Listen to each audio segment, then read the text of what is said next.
Ah, ce générique. Une série tellement populaire, tellement puissante, qu'elle a changé à elle seule le destin d'un studio d'animation, l'avenir de ses fondateurs et même leur amitié. Elle a marqué l'histoire, généré des millions et s'est attiré aussi pas mal d'ennemis. Voici l'histoire de l'inspecteur Gadget. Les amis, bienvenue dans cette nouvelle vidéo, j'espère que vous allez bien. Aujourd'hui, retour sur un personnage de dessin animé culte des années 80-90, l'inspecteur Gadget.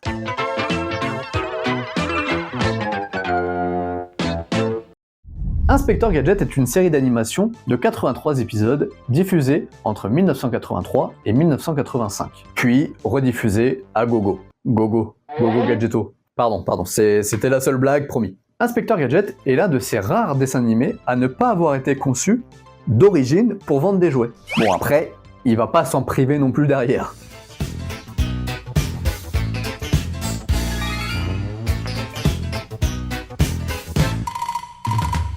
À moi la Gadget mobile. Gadget n'est pas vraiment un humain, c'est un policier cybernétique. Un peu comme Robocop, mais en débile. Et truffé de gadgets improbables.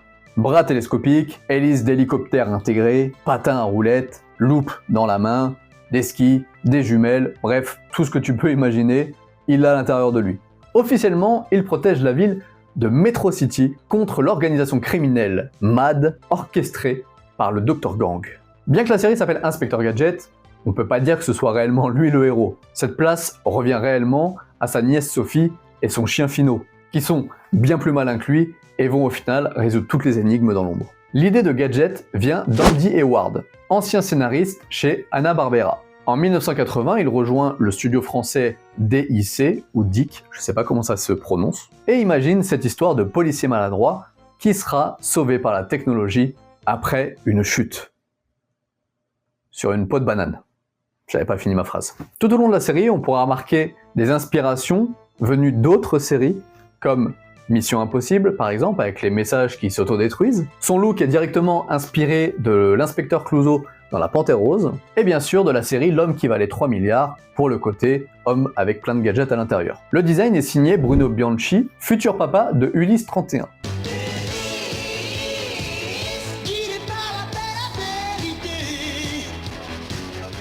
Il faut savoir, c'est qu'au départ, Gadget devait avoir une moustache, mais a fini par disparaître pour éviter les accusations de plagiat envers l'inspecteur Clouseau de La Panthère Rose, à qui il a déjà volé l'imperméable, etc. Je rappelle. Pour la voix de Gadget, c'est Luc Durand qui s'y est collé, un acteur malheureusement décédé en 2000, et dont la filmographie m'est totalement inconnue, donc je vais pas m'aventurer là-dessus. Mais par contre, d'autres comédiens de doublage encore en activité ont participé à cette série, comme par exemple Barbara Tissier, la VF de Cameron Diaz, Non, mais je t'assure, ça tombe bien, j'en avais plus. était la voix de Sophie. Je suis à l'extérieur, dis-moi ce qui se passe. Il faut que tu le sortes de là. Moi, je vais chercher l'argent.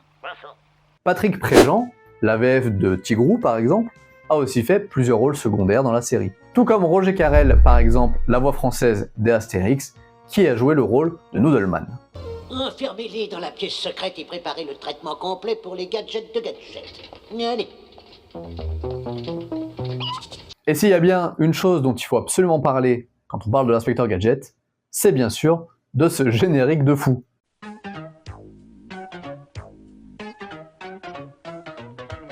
là qui va là. Et là ça va pas.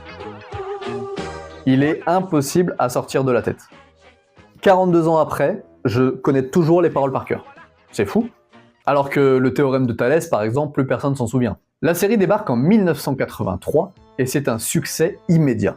Les audiences explosent à tel point que les chaînes s'organisent carrément pour réorganiser leur grille de diffusion. Et Gadget devient alors l'un des héros les plus populaires dans le monde. Jouets, peluches, figurines, jeux de société, bref, l'univers se décline sous toutes ses formes. Après seulement 2 saisons, la production s'arrête. Pourquoi, me direz-vous, alors que pourtant ça marche très bien? Parce que la société s'est rendue compte que finalement, il gagnait plus d'argent à rediffuser les épisodes qu'à en produire des nouveaux. Fin 90, on a le droit à 2 films en live action sur Inspecteur Gadget, et je vous laisse vous faire votre propre avis dessus.